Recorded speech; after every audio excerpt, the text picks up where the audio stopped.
Thomas Maceman will spend the next 20 years behind bars for hitting and killing 13-year-old Sarah Dressen back in 2015. Mason told police that he was drunk and high on drugs when he drove over the center line. Brendan Rook joins us now with more. Charles and Shannon, it was an emotional day and difficult hearing for everyone involved. The courtroom was filled with people who loved 13-year-old Sarah Dressen, and they talked about how life has been since she's been gone. She just loved life, and it was cut way too short.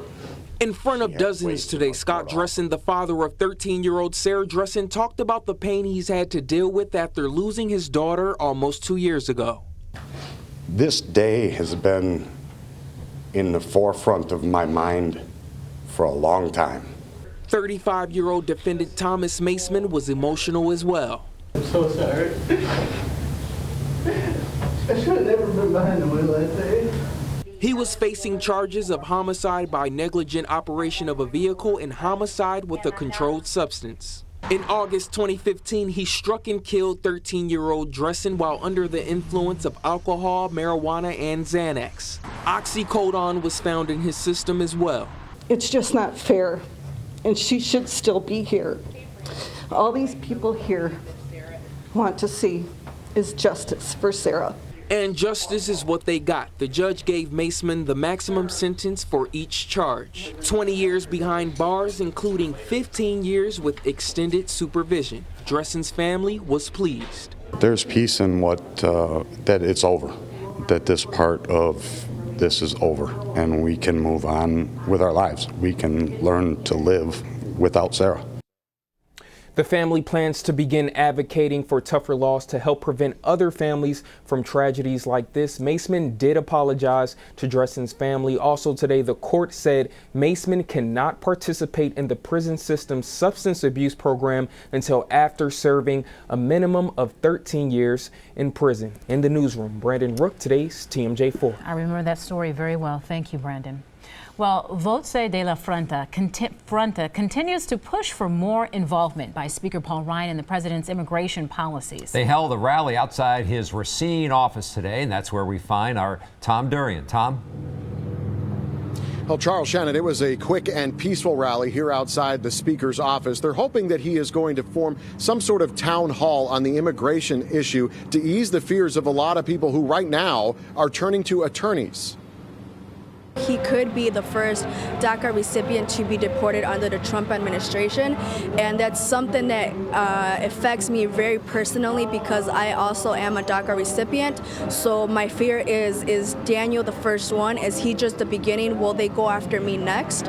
Valeria Ruiz is talking about this man, 23-year-old Daniel Medina, who was detained by immigration agents last week in Seattle. He was a DACA recipient, a program in which prosecution for removal from the U.S. can be deferred for 2 years at a time. Ruiz led today's rally outside Paul Ryan's office and says the current environment surrounding immigration is frightening. The day after the elections, our phone has just been ringing. Families like Valeria's are now turning to immigration attorneys for help. The biggest worry is that, they're going to be apprehended by ICE, and they're worried about their loved ones. So Rivas has offered this advice to his clients. But the first thing I tell them, memorize phone numbers of loved ones and your attorney. He also warns them to have a power of attorney for children and loved ones in case they are detained. People believe that if they're going to be apprehended, they're going to be placed on a plane tomorrow and sent back to their country, not realizing that we have due process and you have a hearing in front of a judge. While Speaker Ryan's office released this statement tonight, Paul appreciates hearing the opinions and feedback of his constituents. He fully respects their right to voice their opinions, and he hopes any future demonstrations will continue to be conducted in a peaceful and civil manner. Now, the attorney we talked to told us this immigration issue runs very deep. A large portion of his client base is affected. He says it goes from DACA recipients like the people you heard from in this story, also to some local businessmen they're afraid to fly back and forth to their home countries. Reporting live in Racine tonight, Tom Durian, today's TMJ4. All right, Tom, thanks. President Trump says his travel ban did not affect the Syrian refugees family from coming to the U.S. This was the man who lived in Dane County. He filed a lawsuit Monday saying the order is keeping his wife and daughter in Syria. The Justice Department wants the lawsuit to be put on hold until the president rolls out a new executive order on immigration. That could happen next week. A vigil will be held tonight for Wheel and Sprocket owner Chris Cagle. Cagle died last week after a battle with liver cancer. A vigil and celebration of life will be held at 7 o'clock at St. Matthias Catholic Church in Milwaukee. The funeral will be held tomorrow morning. A Sheboygan North High School student is charged for allegedly selling Adderall to other students. According to a criminal complaint, Carmen Arcenega charged students $4 for each pill. Now, Adderall is used to treat ADHD. Police say that the teen didn't have a prescription. She's charged with delivering of a non-narcotic. The State Department of Health Services has applied for a grant worth more than $15 million to fight ongoing opiate epidemics. Last month, Governor Walker issued an executive order for the application to be submitted by today. If approved, the state would receive the money over the next 2 years. Former Wisconsin Badger standout J.J. Watt has donated $10,000 to a family affected by a deadly crash on Highway 30 in Madison.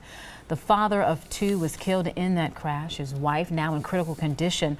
Watt wrote that the man who died was a big help to his Justin J. Watt Foundation. All right, let's talk about the weather now.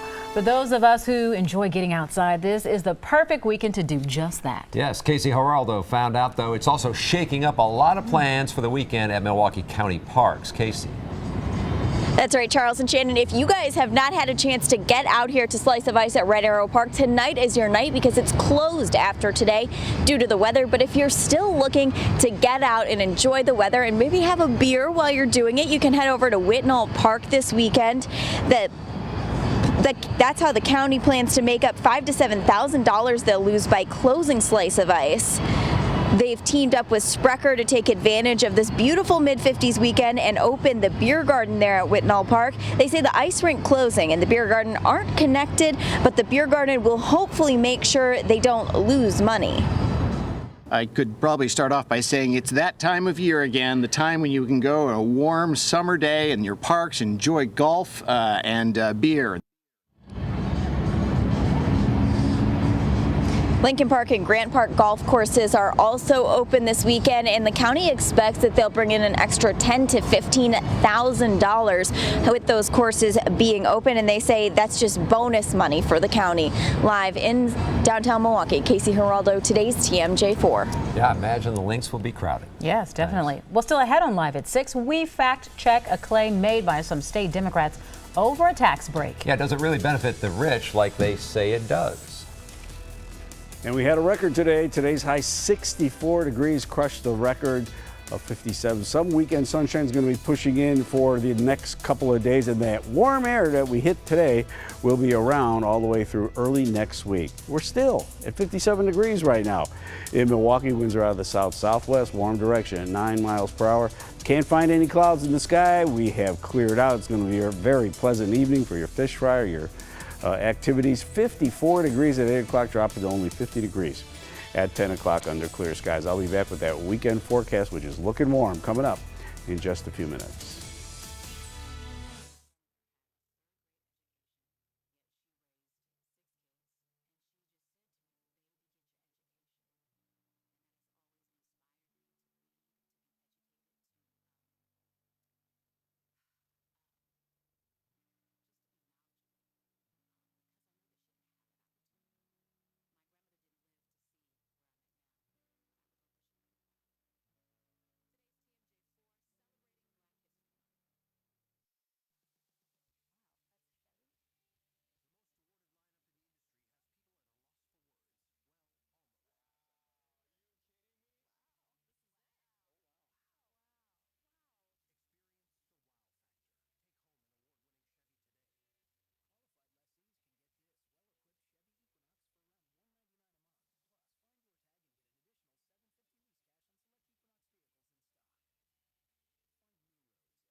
You're watching today's TMJ4 with Charles Benson, Shannon Sims, Storm Team 4 Chief Meteorologist John Milan, and Lance Allen, Sports. Will only 11 people in Wisconsin get a very unique tax break? PolitiFact Wisconsin checks it out. Wisconsin Democrats are ripping a tax break they say unfairly benefits the rich. Oshkosh Democrat Gordon Hintz is not a fan of the specific tax credit law. What Hintz said is that the law gave $22 million in tax credits to 11 individuals who each make more than $30 million per year. PolitiFact Wisconsin says the manufacturing and agriculture tax credit was inserted by Republican lawmakers into Governor Walker's first state budget, which was adopted in 2011, but was not fully phased in until last year. Pro-business groups love it. The credit is available to anyone who's involved in agriculture or manufacturing.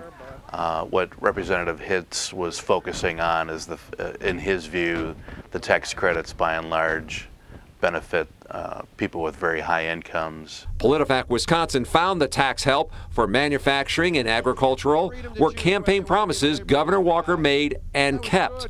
PolitiFact Wisconsin rated the claim mostly true. The numbers he cites are essentially correct, and they're from a solid, nonpartisan source, the State Fiscal Bureau. The only caveat is that the figures are estimates for 2017. And you can see more online. That's right. Well, meteorologist John Milan has worn many different hats throughout his life. Up next, Brian Niznansky tells us about Milan, the mentor.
Many interns have a career in weather, all thanks to John Milan. That includes our very own Storm Team meteorologist, Brian Niznansky. Yeah, that's right, guys. For decades, you've seen John Milan on your TV as chief meteorologist or John, the war veteran. But what about John, the mentor?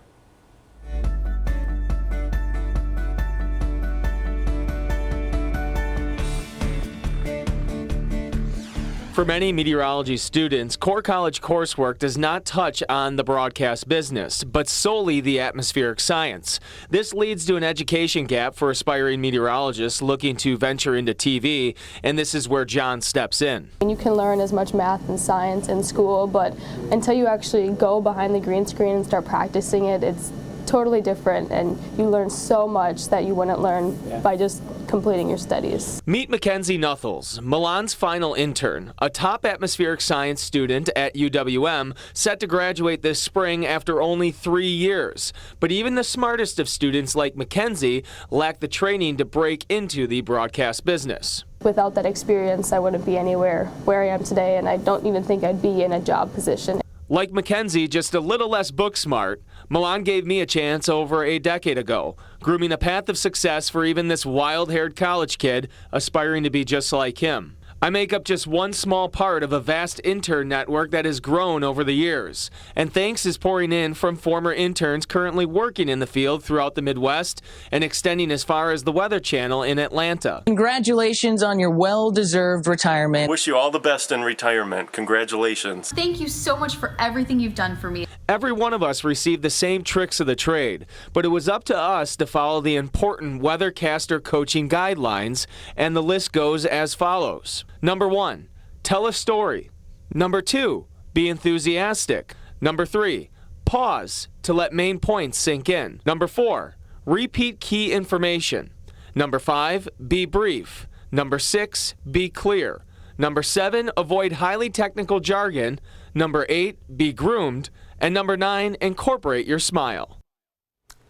I don't know if we should be giving those rules away. Man, those were some good ones. Now we're here at the Chroma Key wall, and for me, I don't know if I was a slow learner, but John, for about 2-3 weeks, told me not to say a word. Don't say anything forecasting matter, just work on your footwork. It's always this little step, this little dance here. You get yourself, your presence down, and then you can finally start talking about the forecast. John, do you remember that? For about 2-3 weeks, of course don't say one word. Of course I do, because it's a situation where you have to be choreographed. You have to know where your feet and your hands are going before you start thinking about what you're going to say. Then that becomes all second nature. That just, now all you have to do is concentrate on your ad-libbing and do and tell the story. Right. Well, thank you from all the interns. Everybody says. Very nicely done. Now get out of my chroma key. This is my chroma key. You got 60s to talk about. I do have 60s. Nice job, Brian. Thanks so much. 58 tomorrow, which should be a record-setting day once again after we set a record today of 64. On Sunday, 51 degrees. A little bit of cool down. The winds are going to be coming in off Lake Michigan. And our warm February stretch could actually be record tying also if we get to 6 days, and that was set back in 2000, February 22nd through the 27th. We had 6 days in a row at 50 or above, and that may easily be done in our next stretch of weather. Average high should be 33. We almost doubled it at 64 degrees today. You can see the warm temperatures everywhere. International Falls at 58, 55 in Rhinelander, 63 at the Twin Cities, 60 in La Crosse, 75 in Des Moines. This area right here should be moving right across us for tomorrow, so we'll see temperatures at least in the upper 50s to near 60 degrees. Temperatures right now, 57 Milwaukee, 54 Waukesha, 54 in Burlington, 46 West Bend, Watertown, Whitewater down to 49. There's nothing going on. No rain, no snow, no clouds across the state of Wisconsin at the moment. As we pull way back out for you, you see a couple of clouds in the northwest jet to our east, and then a little front trying to develop out to the west, which is generating some clouds. But we stay on the warm side of the front through the weekend. Gets very close, but just kind of dissipates on Saturday. Look at the warm air coming right back at us with the next storm system that could bring some precipitation in here by the middle of next week. So tonight, mostly clear skies, very, very mild for this time of the year. 40 at the lakeshore, 36 well inland. Remember, our average high is 33. 58 tomorrow, mostly sunny skies, light westerly winds. And right on into Sunday, we'll see temperatures drop a little, but should still be in the 50s. 51 near to Lake Michigan, and 56 inland, mostly sunny skies. How long could these 50s continue? Well, 53 on President's Day with a shower late in the day on Tuesday, mid-50s with a morning shower, and then 53 into Wednesday. So that stretch will continue right on into the middle of next week, could even break the record of 6 days, and then back into the 40s on Thursday and Friday. But when I say we're back in the 40s, that's 10 degrees above normal for this time of the year. Wow. All right, John, thanks. Next in sports, Lance Allen tells us why the Brewers feel good putting one of their best players on the move. And here's what's on TV tonight. The Now Milwaukee starts us off at 6:30, followed by Grimm, Emerald City, Dateline, the return to Manitowoc County, and live at 10.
Normally an infield switch is mid-game, but the Brewers got the jump on that with new starters Travis Shaw and Eric